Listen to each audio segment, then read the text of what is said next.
We conducted a clinical trial called the KEYLYNK-007 study, which is a tumor-agnostic trial involving the combination of the PARP inhibitor Olaparib plus the PD-1 inhibitor Pembrolizumab in homologous recombination repair mutation and homologous recombination deficiency positive advanced cancers.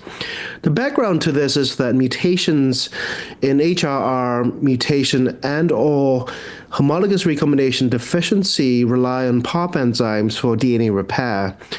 And we know that increased DNA damage promotes immunogenicity through the activation of STING and NF-kappa B, which leads to pro-inflammatory signal release and increased immune cell infiltration, and this also leads to adaptive upregulation of PD-L1.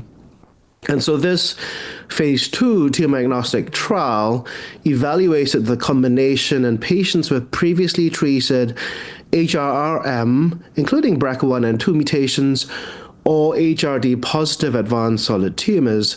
And this trial followed a molecularly selected tumor-agnostic strategy in cancer indications outside of the approved settings at the time of trial start.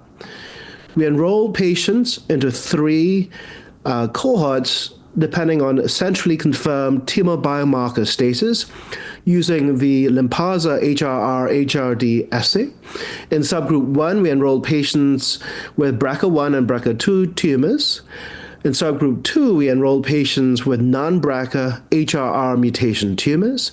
And in subgroup 3, we enrolled patients with HRD positive tumors without HRR mutations, but with a loss of heterozygosity score of 16 or more.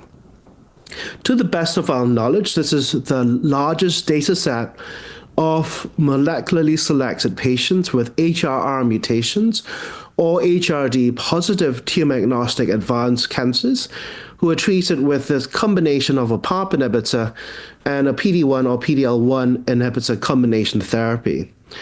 And in this Phase II tumor-agnostic trial, this KEYLYNK-007 study, we showed that this combination of Olaparib plus Pembrolizumab showed promising antitumor activity, especially in BRCA1 and BRCA2 mutations.